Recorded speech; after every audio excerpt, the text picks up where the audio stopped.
in suburban Pennsylvania during the 70s, my brothers, my friends, and I were in perpetual motion.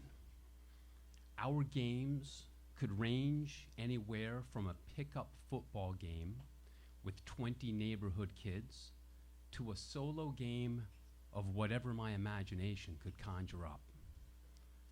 I remember watching the 1977 World Series and running out to the front porch between innings to reenact the Yankee at-bats by throwing a tennis ball against the wall.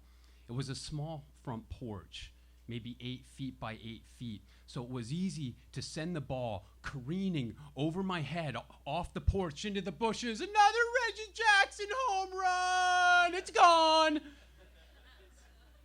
We played every sport imaginable. Kickball, basketball, frisbee, croquet, badminton, boxing. We boxed. And when we didn't have the necessary materials or personnel, we invented our own games. We had a couple versions of one-on-one baseball. We played one-on-one football. We played one-on-one couch football. We played a basketball game in the basement with a tennis ball. A 12 by 4-inch square that was made with a support beam, and the ceiling was the basket. My older brother and I beat the shit out of each other trying to stick the tennis ball into that rectangular basket. On the playground, we played fumbleitis. At the pool, we played sharks and minnows. I golfed with my dad, and I played tennis and went bowling with my mom. Like I said, perpetual motion. Most of our games were inspired by what we saw on television. Back then, we only had ABC, NBC, CBS, and a few local stations. But for me, the 70s and 80s will always be the golden age of televised sports. ABC's Wide World of Sports, the thrill of victory, the agony of defeat. Mel Allen's This Week in Baseball. Wow, how about that?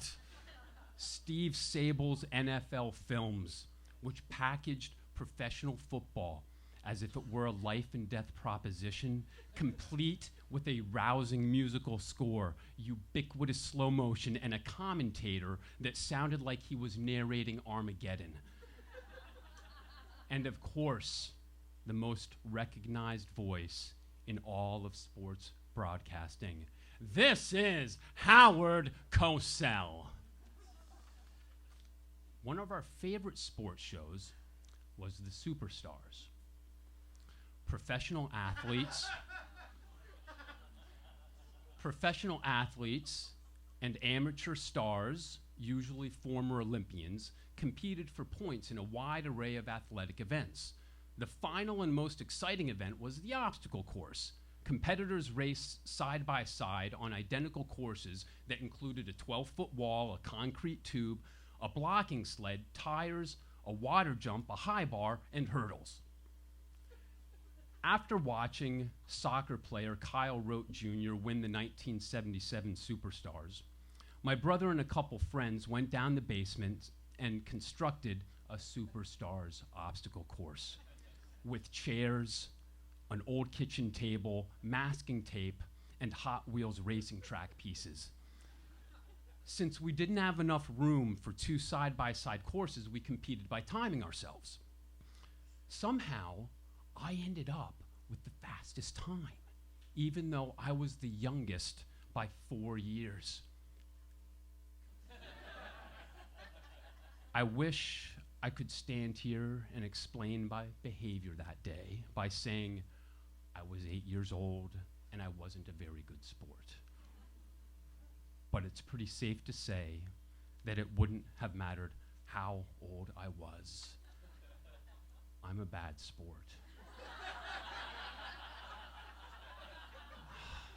I try. I shake hands. I try to be humble in victory, gracious in defeat. But to be honest, it's all a show. The only remedy for it would be for me to not compete. in anything. Just recently, my younger daughter challenged me to a game of speed, the card game, and my older daughter actually said, "I don't think that's such a good idea. Papa's a poor sport." We played anyway. I won. So yeah, my 8-year-old self emerged from the basement crowing about my victory as if I had just won the Olympic gold medal. I danced through the house bragging about beating all the older boys. I told my mom, I told my dad, I told my parents' friends, I told my 2 friends and my brother, even though they were there to witness my triumph firsthand, which wasn't really telling them, it was taunting them. And that's when my brother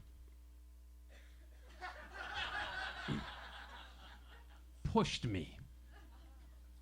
I fell backwards, cracked my head against the wall, and bled profusely.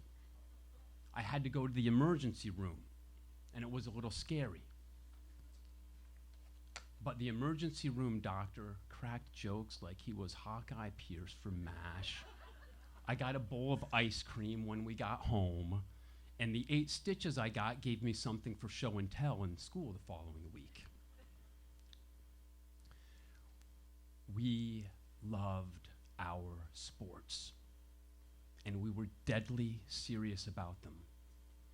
But I don't think it was just the winning or losing. There was at once an overwhelming sense of both immediacy and the infinite in the games we played.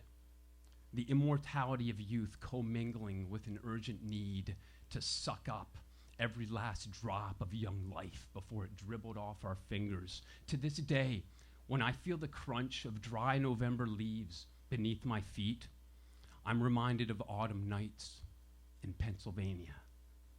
I can hear the sharp thwack of leather-smacked palms. I can smell the scent of clean, damp mud on my knees. A low, overcast sky. The air is cool, maybe icy. The sun is low, too low. We can't see the football anymore. We're starting to sniffle. All our senses, all good sense compels us indoors, but still, we throw the ball one more time and another. But it's hopeless. We keep losing the ball against the darkening evening sky. Finally, Mom calls us in, and it's okay, because my mind thrills to the thought of something warm, a cup of cocoa, or a blanket, or best of all, a blazing fire. The thing is, part of the reason that we were out there was because of Steve Sable's NFL films. And Monday Night Football, Howard Cosell and Keith Jackson shouting, "Whoa, Nelly!" on a Saturday afternoon. And this is something that I wanted for my daughters, for them to see the thing and to be inspired by the thing and to reenact the thing and to maybe be so passionate about the thing that they fight about the thing and maybe someone ends up with a few stitches. But there were 2 problems. One, my daughters hated sports. They had virtually no interest in participating in or watching any sport of any kind, unless you count Kung Fu, as in Kung Fu Panda, and Kung Fu Panda 2, and Kung Fu Panda 3, and Kung Fu Panda Paws of Destiny Season 1. And that's fine. And they actually both do Kung Fu now, and they're really good at it. But it's not the same thing as watching Lorenzo Charles turn a missed 30-footer by Derek Wittenberg into an airsats alley-oop for the greatest upset in the history of college basketball, and then going down the basement and replaying the game with a tennis ball and a 12-by-4-inch rectangle for a basket. The second problem was that I had grown to hate sports myself. Kind of. The money, the drugs, violence, misogyny. I started to feel like it was silly to care what happens when grown men play games. Plus, my wife wasn't really interested in sports, and we didn't have a television, so it became easier and easier to just say no. I might read a headline or an article once in a while, listen to a game on the radio every 6 months, but I wasn't a fan anymore. Not anything like when I was a kid, except for one thing: the Summer Olympic Games. When I was 7 years old, I got so pumped up watching Frank Shorter win the marathon at the 1976 Olympic Games that I went outside and I started running around the house, around and around and around. Probably for something like half an hour, I ran. I don't remember if I decided to train for the Olympics or if I was pretending to be Frank Shorter.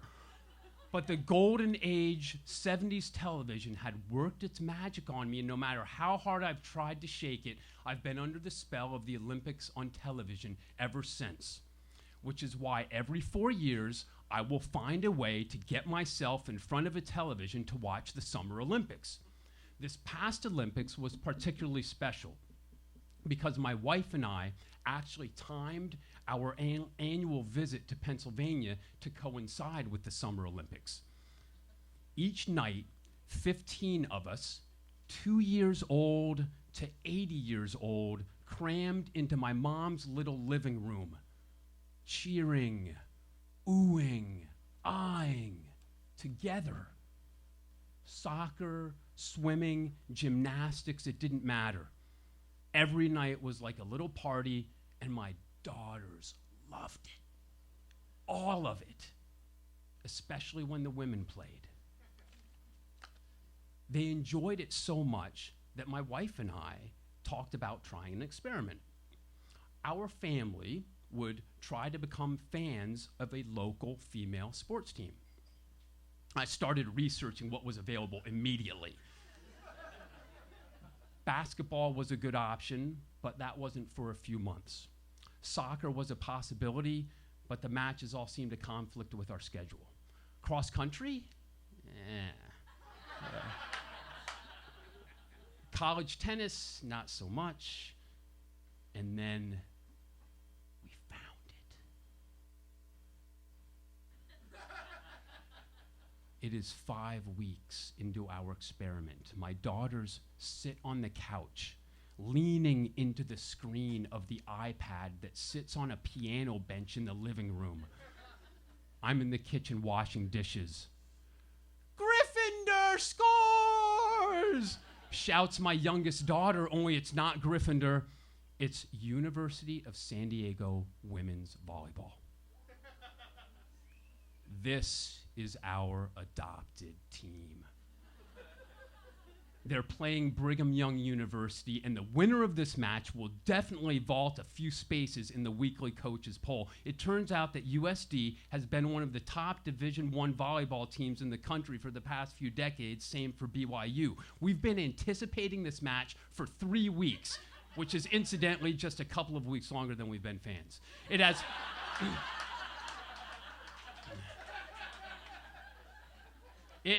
It has only taken 5 weeks, and we know all the players' names. We understand most of the rules. I'm starting to take a deep dive into the statistics, and my daughters have a poster signed by the players hanging on their bedroom wall. Best of all was the day I came home from work to find my daughters standing on opposite sides of a string that they had hung across the living room wall, taped against the wall, smacking a balloon back and forth. I smiled, and I went into the kitchen for a glass of water. While my wife and I chatted, we heard a loud thump of a body hitting the floor. hard. There were tears, too, but not so many that the game could not resume. I looked at my wife and grimaced with empathy. But what I may have really been thinking was, it wouldn't be the worst thing in the world if one of them needed stitches. That was Kevin G. Manley, everybody.